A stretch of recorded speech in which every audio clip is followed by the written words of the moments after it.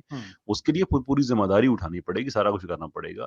تو یہ تو بیسکلی چونکہ یہ سمجھتے ہیں کہ وہ امریکہ میں ایسے ہوتا تھا کہ ان لوگوں نے اپنے وہ ایک وہ سسٹمز بنائے ہوئے ہوتے تھے کہ جتنے ان کے کھیتوں پہ کام کرنے والی خواتین ہوتی تھیں ان کے ساتھ ساتھ یہ بھی سارا معاملات چل رہے ہوتے تھے, دیر فور اسلام کا بھی ایسا ہی ہوگا.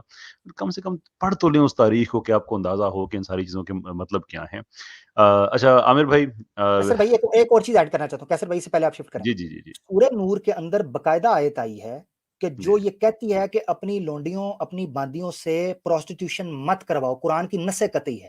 اگر یہ عیاشی کے طریقے پر گامزن کرنا ہوتا تو نبی پاک صلی اللہ علیہ وسلم قرآن کے اندر یہ کبھی بھی احکامات اللہ تعالیٰ نہ دیتے کہ ان سے پروسٹیٹیوشن مت کرواؤ, بلکہ کہتے عیاشی کرواؤ. 6 لونڈیاں عبداللہ بن ابی کے انڈر تھیں جو مدینے کے اندر تھا, اس نے پروسٹیٹیوشن کروائی. انہوں نے آ کر شکایت لگائی رسول اللہ پاک صلی اللہ علیہ وسلم کے, کمپلین کی, قرآن کی آیت پر اس چیز کو حرام قرار دے دی گا نص قطعی کہ ان کے ساتھ کوئی ایسی چیز نہ کرواؤ.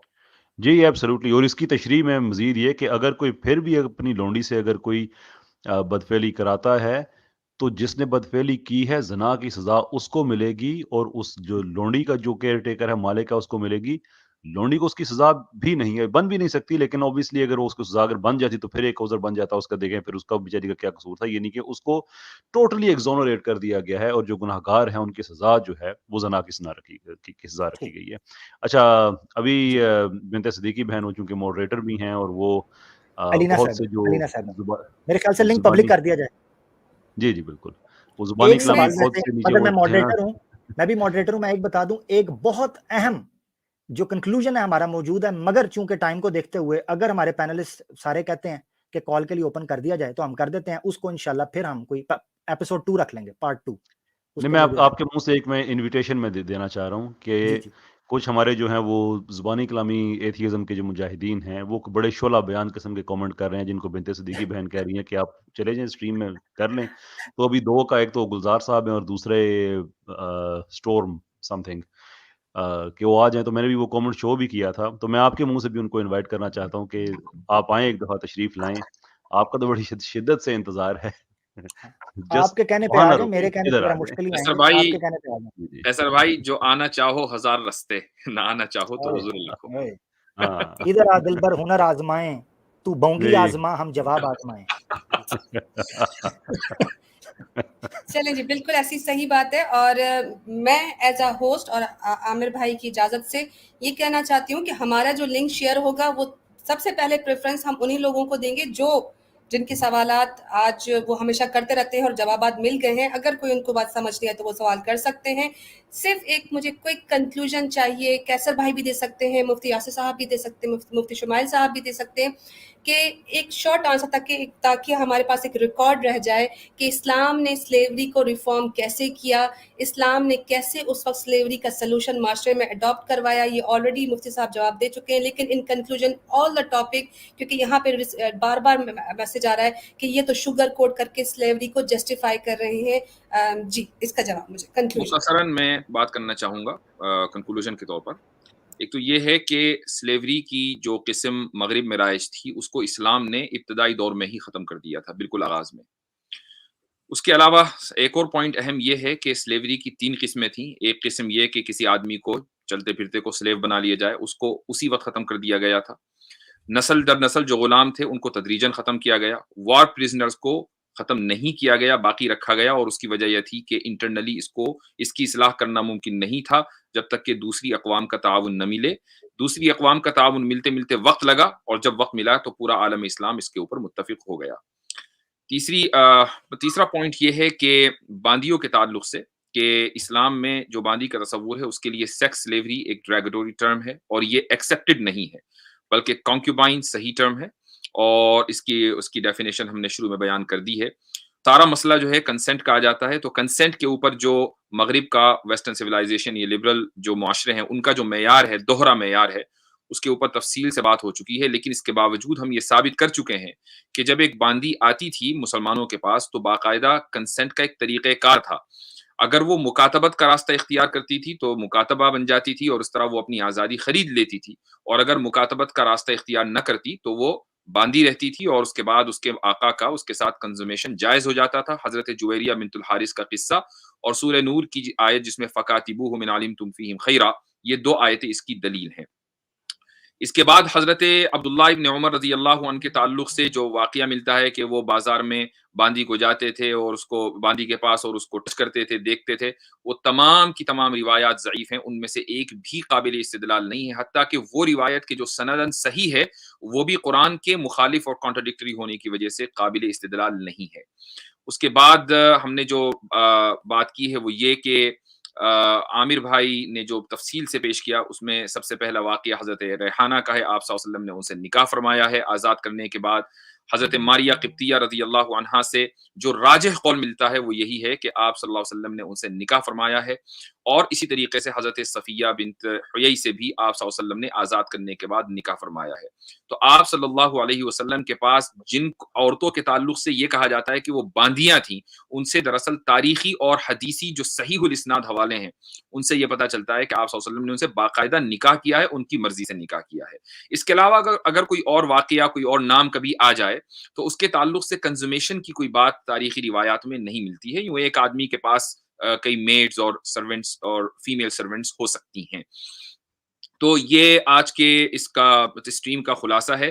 ہم ڈنکے کی چوٹ پر یہ کہہ سکتے ہیں کہ مغربی دنیا 1861 تک جس غلامی سے دوچار تھی اس کو 1400 سال پہلے اسلام نے ختم کر دیا تھا، اور اسلام کا جو ایمانسیپیشن پروکلیمیشن ہے وہ سورہ بلد کی آیت فک رقبہ ہے، جو ابراہیم لنکن نے تو آج سے 150 سال پہلے یہ سائن کیا تھا، لیکن اللہ تعالیٰ نے تقریباً 1450 سال پہلے اس ایمانسیپیشن پروکلیمیشن کو نبی کریم صلی اللہ علیہ وسلم کے اوپر نازل کیا ہے.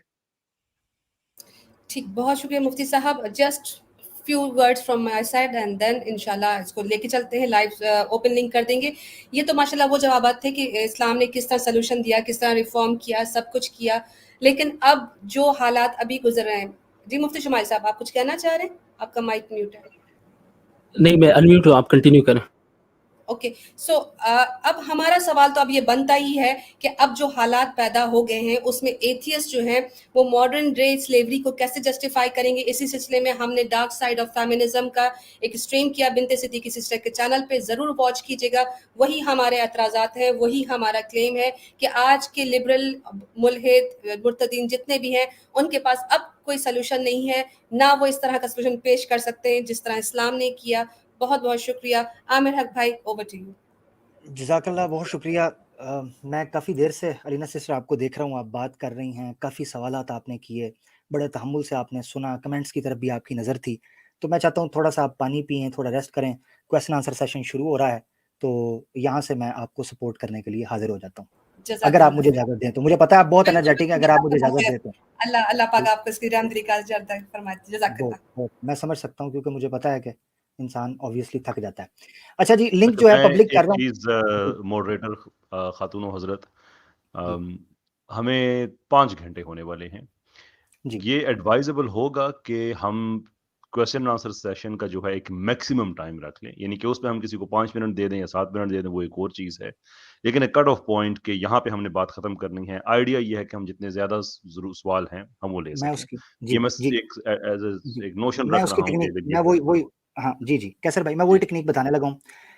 میں کچھ لنک پبلک کرنے لگا ہوں اور میں اس میں کچھ 1-2 رولز ہیں وہ بتا دیتا ہوں. ریڈی ہو جائیں. خاص طور پر نان مسلمس کو اور ایکس مسلمس کو اور ایتھیسٹ کو ہم نے ٹاپ پریورٹی دینی ہے، یہ یاد رکھیں، ٹھیک ہے. تو اگر کوئی مسلم جوائن بھی کرنا چاہ رہا ہے تو لنک تھوڑا سا ویٹ 5-10 منٹ کے بعد جوائن کریں، تاکہ جتنے نان مسلمس اور ایکس مسلمس ہیں اور ایتھیسٹ ہیں وہ زیادہ آ جائیں، تاکہ انہی کے اعتراضات ہیں ان کو موقع دیا جائے، تاکہ یہ نہ لگے کہ بھائی چوپڑیاں نہ لے دو. یعنی خود بھی بات کر گئے 5 گھنٹے اور آگے سوال. نمبر 1 دوسرے یہ کہ میکسیمم 6 گھنٹے رکھ لیے جائیں، اس سے آگے نہ بڑھا جائے، یعنی 1 گھنٹہ اس کی میں ٹیکنیک بتا دیتا ہوں. جی بالکل ایسے ہی. دوسری چیز جو آپ نے سامنے رکھنی ہے وہ یہ چیز ہے کہ ٹاپک کے اوپر آپ نے سوال کرنا ہے. ٹاپک سے آپ ادھر ادھر جائیں گے، بھائی میں ماڈریٹر ہوں، میرے پاس اختیار ہے، میں آپ کو ہٹا دوں گا، ٹھیک ہے. 5 گھنٹے ہم نے دلائل کی روشنی کے اندر بات کی ہے. اگر آپ نے ہمارے معزز پینلسٹ کا ٹائم ویسٹ کرنا ہوگا تو میں معذرت چاہوں گا، بڑے معذرت کے ساتھ. نمبر 1. نمبر 2، حل سوال کرنے والا جو یہاں آئے گا، آپ کو ٹاپ رائٹ کے اوپر ایک ٹائمر نظر آئے گا 3 منٹ کا. آپ کے پاس 3 منٹ ہوں گے کہ آپ اپنا مقدمہ بات رکھ سکیں. ویسے تو سوال 1 منٹ کے اندر بھی رکھا جاتا ہے, مگر آپ کو بات کرنے کا ان انٹرپٹڈ 3 منٹ دے دیے جائیں گے, اس کے اندر آپ بات کریں, اس کے بعد آپ سے اجازت لی جائے گی اور جو سوال جو آپ دینے والے ہوں گے وہ جواب دیں گے. اگر مناسب سمجھیں گے تو آپ کو ہم تھوڑا سا موقع دے دیں گے, ادروائز ہم نے کوشش کرنی ہے کہ اس ٹاپک کے اوپر زیادہ سے زیادہ سوالات لیں. 1 گھنٹہ کمپلیٹ ہم آپ کو دے سکتے ہیں کیونکہ یہاں بھی فجر ہو جائے گی. پھر 5 گھنٹے ہو گئے ہیں, لنک میں پبلک کرنے لگا ہوں, ایگزیکٹ 5 گھنٹے ہماری اسٹریم کو ہو گئے ہیں. لنک آپ کی جناب